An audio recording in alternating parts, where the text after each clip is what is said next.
Tá, eu vou repetir, gente, só porque eu tinha esquecido de pôr para gravar, tá? Então, nós estudaremos hoje dois filósofos super importantes, tá? Que vão se tornar marcos, ícones da fundamentação da filosofia contemporânea, eu disse moderna antes, contemporânea. Tá? Por quê? Porque a gente vai ver o Hegel, que é o fundador, né, do último sistema filosófico, digamos assim, tá? E por sistema filosófico a gente entende um conjunto de noções, de interpretações, um conjunto de métodos que são utilizados para interpretar as mais diversas áreas do conhecimento. Tá? Então, a filosofia do Hegel ela é uma filosofia extremamente abrangente, tá? Tanto que ele se autodetermina, não, ele é chamado de o filósofo do absoluto, tá? Porque ele quer buscar o quê? Ele quer buscar um conhecimento absolutos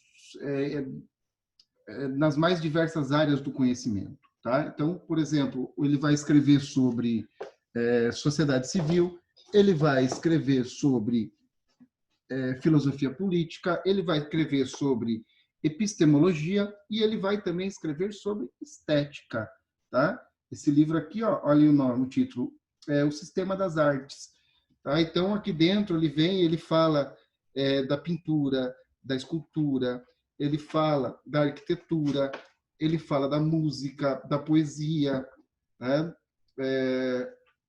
Que mais? Eu confesso que não consegui ler até hoje esse livro, porque é extremamente chato, tá, gente? Você começa e começa a dar dor de cabeça e o cara é obrigado a parar. E o Hegel, ele tem justamente essa característica, tá? É um filósofo extremamente difícil de ser entendido. E eu digo extremamente difícil não da forma como que o Kant é difícil, né? Porque o Kant ele é relativamente fácil, né? Você entender. O complicado é você conseguir ler e entender o que ele escreve, né? Depois que você vence, digamos assim, a escrita, né, a redação kantiana, as ideias ali elas não são tão complicadas. Agora o Hegel, ele além de ser difícil de ler, tá? Ele constrói um sistema filosófico que é muito complicado de você entender. E aí ele vai se tornar, né, o grande filósofo da sua época, tá? Ele vai, deixa eu até botar aqui para vocês verem. Hegel. Ele vai ser o filósofo oficial de Reis, tá? Ele vai ser o cara mais badalado da sua época e ele vai criar uma horda de seguidores, né, que vão ser os hegelianos. E esses hegelianos, eles são praticamente alemães, né, quase todos, eles vão se dividir em dois grupos, tá? E aí, de um desses hegelianos mais críticos, digamos assim, ao Hegel, vai surgir o socialismo utópico e, posteriormente, o socialismo científico. Tá? O Marx ele é um discípulo de Hegel, né, que consegue superar Hegel. Tá? O Marx vai trazer como é que eu posso dizer, uma renovação na teoria hegeliana. Tá? Ele vai, de certa maneira, eu não diria vencer ou refutar, não nesse sentido, mas ele vai pegar um aspecto da filosofia hegeliana e ele vai colocar esse aspecto ao contrário, tá? E aí a gente vai ter um novo entendimento da ideia, né, de estrutura e superestrutura no caso das sociedades, tá bom? Mas isso tudo vocês vão entender, calma, uma coisa de cada vez. O Hegel é esse cidadãozinho simpático aqui, né? Essa capa, gente, eu coloquei essa imagem porque ela é bastante significativa para o que a gente vai ver hoje na filosofia hegeliana, que é a história do Geist. E Geist quer dizer espírito, né? E espírito a gente já, obviamente, associa ao campo da metafísica. Então, a gente vem, né, do Kant, que vai trazer ali os princípios, né, do juízo sintético e analítico, analítico a priori, onde ele tenta, de certa maneira, racionalizar a metafísica. Para quê? Para que essa ideia de metafísica não se contrapusesse justamente contra a ideia de Deus, né? Vocês lembram que Kant foi um religioso a vida toda, pastor, tal, e o Hegel, gente, ele vem, né? Ele é posterior ao Kant e ele já traz a metafísica como parte da realidade, tá? Então ele vai partir daí. Ele como eu disse, né? O nome dele é isso aqui, tá, gente? Mas vamos falar só Hegel.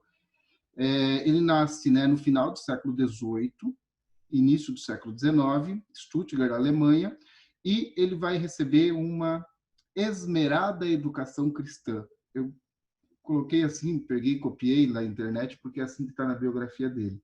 Então, percebam que a gente tem aqui uma pessoa religiosa, de certa maneira, tá? E, sendo assim, uma pessoa que está mais inclinada, né, a perceber essa importância, digamos assim, da metafísica, ok? Aí diz ali, né, ele tinha um grande talento pedagógico, tá? Mas era mau orador e seus escritos usavam terminologias pouco usadas que dificultavam sua leitura. Aí ele vai ser um professor, né, ele vai ser titular de uma cadeira, de uma cátedra na Universidade de Stuttgart e vai gerar uma grande leva ali de seguidores, né, das suas teorias filosóficas. Nas palestras, né, que o Hegel fazia, ele muitas vezes dividia, né, o palco, né, ou os eventos com outro filósofo importante desse período, que era o Schopenhauer. Mas o Schopenhauer ficava irado, furioso com o Hegel, porque o pessoal que ia assistir, geralmente as palestras eram no mesmo horário e a sala dele ficava vazia e a sala do Hegel ficava entupida de gente por causa, né, do tamanho prestígio que o Hegel adquiriu dentro do mundo da filosofia. Aí tem aqui, né, exerceu enorme influência em seus discípulos que dominaram todas as universidades da Alemanha, e ele vai passar a ser o filósofo oficial do rei da Prússia. A gente está falando aqui, ó, em Alemanha, gente, mas ó, nós estamos ainda antes, tá, da unificação da Alemanha. Então nós temos aqueles vários reinos ali, né? E aí você tem, por exemplo, Prússia, Áustria, os principais, né? Os vários reinos ali que vão formar a Alemanha, eles estão ainda todos autônomos, né, e descentralizados, ok? E a Prússia, então, é o reino, digamos assim, que divide a liderança desse mundo germânico do norte da Europa com o Império Austríaco, tá bom? Aí o hegelianismo, né, gente, que vai ser o fruto aqui das teorias hegelianas. Só para antes de esquecer, tá? O Hegel ele vai escrever diversas obras, tá? Mas a principal dele, a mais importante, a que vai se tornar o grande manual da filosofia ali durante o século XIX vai ser esse aqui, a Fenomenologia do Espírito, tá? E aí cuidado, tá? Porque quando ele coloca espírito, eu falei de Geist para vocês e eu falei agora de espírito. Ele vai buscar esse espírito absoluto, tá? E aí ele parte do ser humano para tentar achar esse espírito do mundo. E esse espírito, gente, embora ele tenha sido um religioso a vida toda, né? E tenha utilizado muitas vezes analogias, tá? Com a questão da alma, com a questão que está atrelada à questão da fé. Espírito para Hegel significa consciência, tá? Então, por favor, já gravem isso. Se vocês ouvirem falar de Hegel e de espírito, vocês já vão, obviamente, na primeira oportunidade de trocar essa palavra espírito por consciência. Então, aqui, a fenomenologia da consciência. O hegelianismo, então, exerceu influência sobre todo o pensamento moderno nas mais diversas formas. Aquilo que eu disse no início, né? Baseia-se na premissa de que a realidade pode ser compreendida racionalmente, porque o universo em si é racional e que a razão compreende a essência suprema do mundo. A realidade é absoluta e a realidade não é mais que a manifestação da razão. Gente, prestem atenção de novo nessa frase. Baseia-se na premissa de que a realidade pode ser compreendida racionalmente, porque o universo em si é racional e que a razão compreende essa essência e compreende a essência suprema do mundo. A razão é a essência suprema do mundo. A realidade absoluta e a realidade não é mais que a manifestação da razão. Então, a gente está vendo o Hegel afirmar, tá, que não existem coisas no mundo que não são possíveis de ser compreendidas pela razão. E quando ele afirma isso, gente, ele está, por exemplo, já contrariando o Kant, o próprio Locke, o próprio Hume, tá, que diziam que tem coisas que que o conhecimento não consegue conhecer, tá? Que existe limite. O Hegel está dizendo que não existe limite. O que existe é uma incapacidade de você perceber este limite, de você romper este limite. E o que ele vai fazer ao longo do seu sistema filosófico? Ele vai criar um método de investigação, tá? Um método de ampliação da consciência para que essas coisas que os outros filósofos diziam que não podia ser objeto do conhecimento por estar fora do alcance da razão, isso não existe. Tudo está ao alcance da razão, tá? E aí a gente vai acabar vendo que enquanto o Hegel vai aprofundando essa teoria, tá? A própria ideia de metafísica, e aí eu estou falando da ideia de alma, ideia de Deus, ela vai, de certa maneira, se racionalizando, tá? E aí, antes de... Não, deixa para depois isso aqui. Deixa eu voltar lá. Cadê hegelianismo aqui? Então, vamos lá, gente. A filosofia como expressão do absoluto. Para o Hegel, o mundo ele não é composto de unidades separadas e independentes, tá? Aqui ele está falando do quê? Ele está falando do atomismo, né? Da teoria do átomo, que o universo ele é formado de moléculas que são individuais, que são separadas e que são independentes. Tá? O Hegel vai contrariar, ele vai dizer que o mundo não é composto disso aí, não. Mas o mundo é o quê? Ele é um todo organicamente estruturado. E aí esse todo organicamente estruturado, ele vai chamar de absoluto. Tá? Então, embora até haja, né, a necessidade de nós admitirmos que a realidade ela é formada de coisas individuais, né? Olhem aí para onde vocês estão, vocês vão ver coisas individuais, tá? Em todo lugar. Eu estou vendo aqui, por exemplo, o meu copo d'água, minha garrafa d'água, um monte de livro, o meu celular, tal, o computador, são coisas individuais. Só que para o Hegel, gente, essas coisas elas não estão desconectadas uma das outras. Por quê? Porque existe uma coisa, o absoluto, que dá sentido à existência dessas coisas e que faz com que essas coisas estejam aqui porque sim, tá? Eu falei que ia ser difícil, né, gente? Mas vamos lá. Aí, segundo item ali, ó, o sistema filosófico de Hegel interpreta o mundo como um progresso incessante de tese, antítese e síntese, tá? A gente vai ver melhor isso aqui no próximo slide, tá? Mas aqui a gente já entende que o Hegel ele compreende a realidade como uma coisa dialética, né? Então você tem uma tese, uma antitese, né, antítese, e o choque, o confrontamento dessas duas ideias contrárias gera uma síntese. tá? Que, por sua vez, se tornará uma nova tese, que vai gerar uma antitese e uma nova síntese.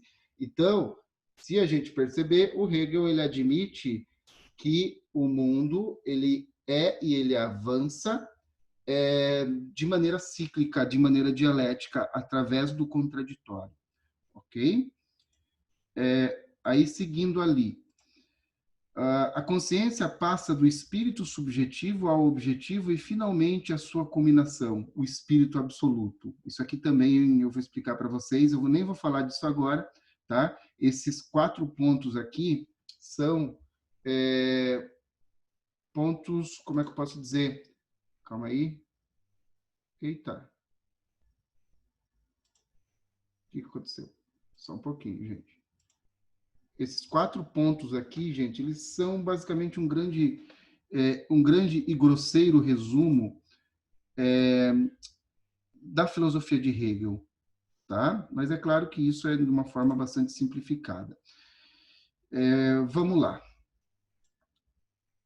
Cadê?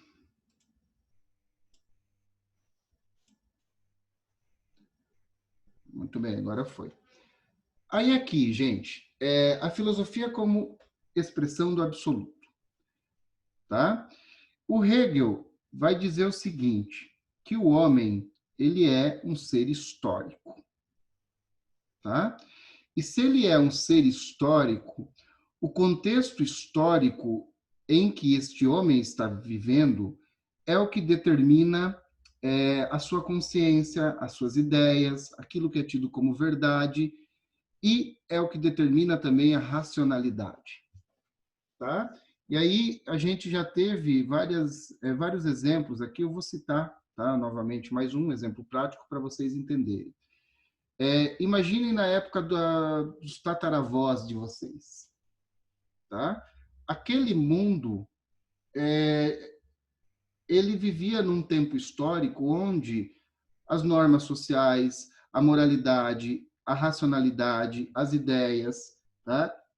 Tinham características próprias, tá? Um exemplo é que o casamento era indissolúvel, tá? Só para a gente ficar num exemplo simples. Só que este mundo ele ficou para trás.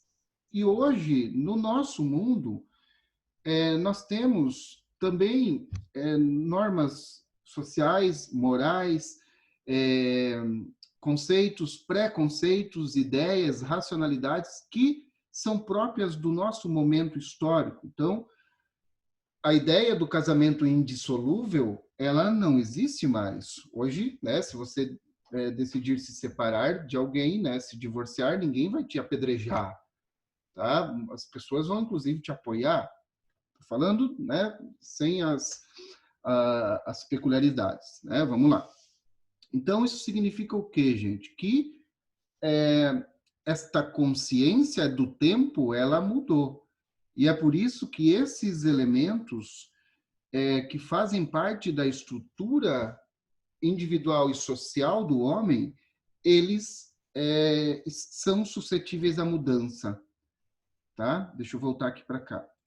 Então, percebam, ó, o homem é um ser histórico e essas características aqui, igual verdade, né, gente? A verdade também é uma coisa que muda, tá? Em certos aspectos ao longo do tempo, tá? Então, o Hegel, ele vai estudar o ser e a realidade basicamente da mesma maneira. Assim como o ser ele está propenso a mudanças, a própria realidade está propensa a mudanças, tá? E essas mudanças, elas ocorrem no devir, ou com o devir. O que é o devir?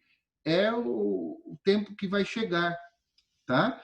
E como que essas mudanças ocorrem, gente? Elas ocorrem de forma dialética, tá? Então, você tem uma ideia, uma contraposição a esta ideia e uma nova ideia, certo? Mas aí chega na síntese, acaba? Não, porque a síntese vira novamente uma tese, que vai ter, por sua vez, uma antítese que vai gerar uma nova síntese. E essa transformação dialética da realidade no tempo histórico Tá, gente? Olha só, então, os conceitos que nós estamos usando. Nós estamos usando conceitos de ser, né, do homem, da realidade e conceito de tempo, tá? O tempo, ele é necessário para que haja o quê? Esta mudança dialética que vai, por sua vez, gerar o quê? Um crescimento do nível de racionalidade. Então, gente, segundo o Hegel, quanto mais a história avança, mais racional a realidade e o próprio ser humano vão ficando, tá? Então, segundo ele, né, o conhecimento vem com o tempo, o autoconhecimento e o conhecimento do absoluto. A gente hoje, né, principalmente hoje no Brasil, a gente sabe que burrice também acumula, né, gente? Mas o Hegel, ele não conhecia o Brasil, então ele está afirmando isso. Tá? Ele está dizendo, então, que, e de certa maneira, ele está fazendo um juízo de valor. Tá? Porque se a gente levar ao pé da letra o que ele está propondo, ele diz, então, que a era moderna ela é uma era mais racional do que a era anterior, tá? Do que o século anterior. Ele está dizendo que o momento em que ele está criando ali essa teoria é o momento, né, segundo ele, melhor do que o momento anterior, antes dele ter nascido. Tá? Por quê? Porque a realidade, tá? Assim como o ser humano, progride, tá? Sempre progride com o passar do tempo. Tá? Por quê? Porque ele progride gerando sínteses e sínteses e sínteses, né? A partir dos processos de contraposição, de contrariedade de ideias, dos processos dialéticos. Gente, conseguiram entender esse primeiro esquema? Isso aqui, quero ouvir de vocês. Cadê? Cadê o chat? Conseguiram? Porque eu não posso passar para diante se não tiver bem claro. Senão a gente daqui a pouco vai... Nós tudo vamos se perder aqui. A Dani entendeu, beleza. A Valentina também. Vicky? Legal. Muito bem, vocês são maravilhosas. Vamos lá. Então, aqui é o processo que explica o crescimento da racionalidade. E aí percebam, gente, ó, como tudo é uma coisa circular. Tá? A gente vai ver esse esquema circular acontecer de novo agora. Tá? Aí vamos lá, gente. Do que o Hegel está falando aqui? Ó? Do espírito absoluto, ó, da consciência ao espírito absoluto. O que é a consciência? A consciência, ela não deixa de ser um espírito, tá? Só que ela nem sempre ela é absoluta, tá? Porque ela pode ser subjetiva ou objetiva antes. E aí eu vou explicar isso também para vocês com calma, tá bom? Então você tem aqui a história, né, gente? A história é, digamos assim, o elemento primordial que faz com que a nossa consciência expanda, evolua, tá? E juntamente com a evolução da consciência vem a evolução, por exemplo, dos conceitos, né? Dos conceitos de política, dos conceitos de direito, do conceito de Estado, tá? A gente não tá tudo de certa maneira interligado, tá, gente? Então a história é a base para a evolução da consciência. E essa evolução, gente, ela acontece por um processo, tá? Esse processo tem como motor a contradição dialética, né? Isso aqui. Esta contradição dialética, ela gera o quê? Autoconhecimento. E o autoconhecimento, gente, ele alimenta o quê? Ele alimenta o espírito, tá? E esse espírito que vai sendo alimentado, que vai expandindo, alimenta a consciência, ó, que vai expandindo, ela vai, através do tempo, né, e da história, continuar aqui, ó. Tá? Aí, esse espírito, gente, ou esta consciência, né? Eu coloco espírito porque vai aparecer espírito se cair para vocês em provas. Essa consciência ela também tem um caminho, tá? Que é o caminho que vai do subjetivo, passa pelo objetivo e chega no absoluto. Aí deixa eu voltar aqui para vocês. O que é, gente, o espírito subjetivo para o Hegel? É o conhecimento de si, conhecimento de mim, tá? Quando a gente nasce, vou dar o mesmo exemplo que ele utiliza, né? Quando o ser humano nasce, ele vai aos poucos, né, começar a ter consciência da realidade. Só que a primeira consciência que a gente tem, tá? Eu não sei o que é o outro, né? Mas eu consigo, primeiro eu começo a ter consciência de mim, né? Eu vejo que eu tenho 2 braços, né? Eu vejo que eu consigo ver, eu percebo que eu consigo andar, eu vejo que eu consigo fazer certas coisas, tá? Então, esse é o espírito subjetivo, é a consciência de si. Com o passar do tempo, né, com o processo de expansão, eu vou começando a adquirir consciência objetiva, que é o quê? É a consciência do outro, é a consciência daquilo que está fora de mim, tá? Essa consciência do outro, gente, ela já é um negócio mais elaborado, né? Eu já percebo que existem outras pessoas, que essas outras pessoas têm vontades, né? Depois eu percebo que eu vivo numa família, que dentro dessa família tem regras, tem leis, tem quem manda. Depois eu percebo que eu vivo dentro de uma sociedade, que essa sociedade também tem leis, né? Tem quem manda, tem inúmeros mecanismos reguladores, tem a política, tem a educação. Então, é a consciência do outro. E aí existe um terceiro nível, né, que é o espírito absoluto. Esse espírito absoluto é o autoconhecimento. E aqui, gente, o Hegel, ele vai dar o exemplo, ele parte do exemplo do ser humano, o exemplo do homem, para explicar a realidade também, tá? Aí, qual é o, a fórmula que ele utiliza, gente? Ele vai dizer que aquilo que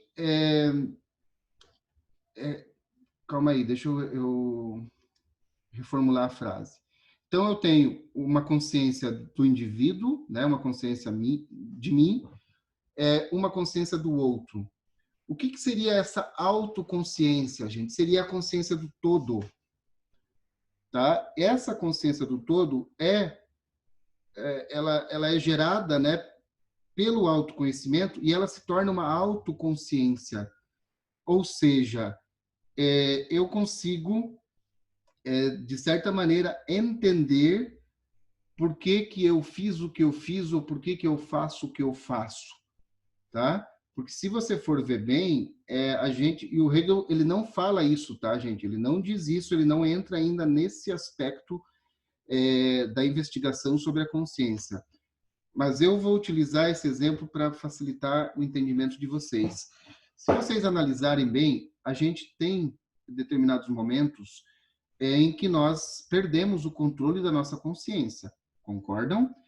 É muito simples você perceber isso quando você está andando de ônibus, né? Ou andando de carona no carro, onde você, de repente, se pega pensando em coisas que você não sabe nem o porquê que está pensando, né? Nem, sei lá, todo mundo já teve essa experiência, acredito eu. Eu tenho isso toda hora. Então, gente, isso significa o quê? O Freud vai trabalhar isso mais tarde, tá? Nas nossas próximas aulas a gente vai ver. Isso significa que essa consciência individual, tá? Ela é uma coisa subjetiva, ela não é absoluta ainda. Tá? A consciência do absoluto é quando você, de certa maneira, entende o porquê das coisas. E aí, segundo o Hegel, quando você chega nesse espírito absoluto, você consegue enxergar o Geist, tá? O que é o Geist, gente? Geist seria um equivalente que Hegel utiliza para... Eu vou falar, eu sei que é uma heresia, tá? Porque o Hegel não utiliza nesse sentido. Mas vamos lá. Quando você tem, por exemplo, uma crença religiosa, tá? Uma crença religiosa cristã, tá? Independente de qual seja, você tem lá no fundo, né, uma resposta para as coisas. Ah, por que que isso aconteceu? Isso é vontade de Deus. O Hegel não utiliza esse exemplo, tá, gente? De novo. O que que é esse Geist, gente? O Geist é o espírito da realidade. É o espírito que rege a realidade, tá? Então, deixa eu ver aqui. Opa. O Geist é esse espírito da realidade. É ele que faz com que a realidade haja, com que a realidade se manifeste. E aí eu tenho o meu espírito, né, que é a minha consciência, e o Geist é a consciência da realidade, a consciência do absoluto. E aí, segundo o Hegel, gente, é desta consciência das coisas que as pessoas adquirem significado ou dão significado para as coisas, tá? Um exemplo aqui fácil de vocês entenderem. Olhem aí para os objetos ao redor de vocês. É a consciência de vocês que dá características, que determina a característica do objeto, correto? É a consciência de vocês que adquire valor, que designa, né, valor a um objeto. Olhem aí ao redor de vocês e tentem encontrar alguma coisa que vocês tenham apreço, né? Alguma coisa pela qual vocês tenham apreço, que vocês tenham um sentimento. É você que dá esse sentimento. E segundo o Hegel, é a tua consciência que estabelece isso. A coisa em si, ela não tem valor nenhum, tá? Só que ela pode não ter valor nenhum para você, mas para o absoluto, para o universo, ela tem valor, porque ela só está ali porque o Geist decidiu.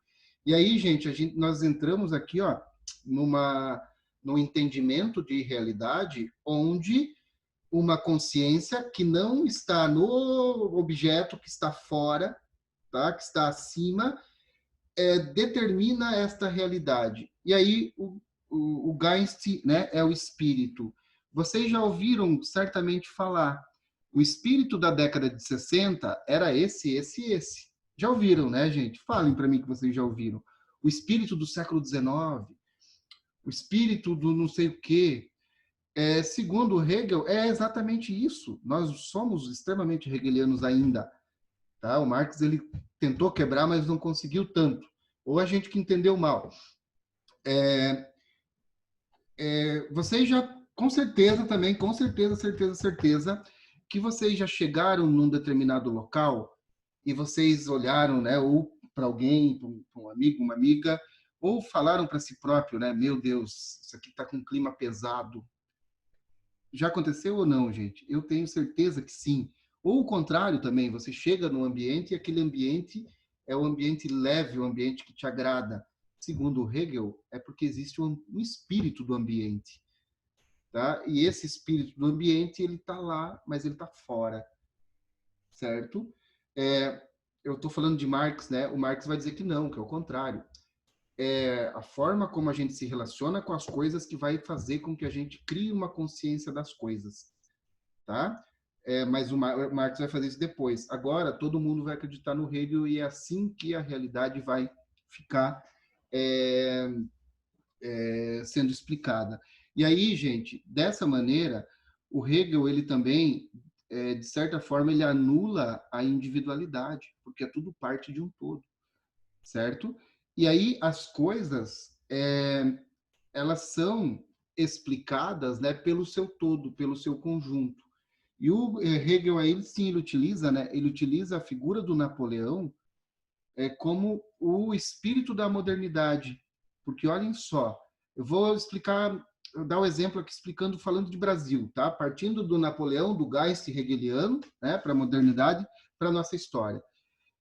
Napoleão é necessário, tá? Por quê? Porque as invasões napoleônicas vão redefinir as fronteiras da Europa. O Napoleão ele entra nos países, nas nações e queima os cartórios, porque fazendo isso ele incinera o antigo regime, ele queima os títulos de nobreza, ele queima os títulos de propriedade, e invadindo a Europa, ele vai invadir Portugal, e quando ele decide invadir Portugal, a família real portuguesa vem para o Brasil e transforma a nossa colônia, que era uma coisa totalmente deixada em segundo plano, em capital do Império Português, e isso vai possibilitar o Brasil se tornar independente, se tornar uma república e se tornar hoje uma democracia que está se ferrando na pandemia. Segundo o Hegel, isso tudo é racional, tá, gente? Por quê? Porque o Geist, ele é racional. E aí, mesmo as guerras, tá, são coisas racionais. Não existe nada que seja irracional. Por quê? Porque tudo parte de um grande plano maior, que é o plano da realidade, é o plano do absoluto. E quando você consegue entender isso, significa que você adquiriu a autoconsciência. Tá? Você chegou no espírito absoluto. Então, é uma, de certa maneira, né, uma posição em que o ser humano passa a se encontrar no universo, no mínimo interessante. Por quê? Porque você não tem o controle de nada. Você está aqui, você é parte também, analisando agora o ser humano, né, em relação ao todo, você nada mais é do que uma partezinha a mais deste todo. Tá? E você, se está aqui, né, se você está aqui é porque existe alguma função para você que o Geist, né, que o espírito da realidade determinou. Tá bom, gente? Nós iremos cair, eu vou pausar aqui a gravação.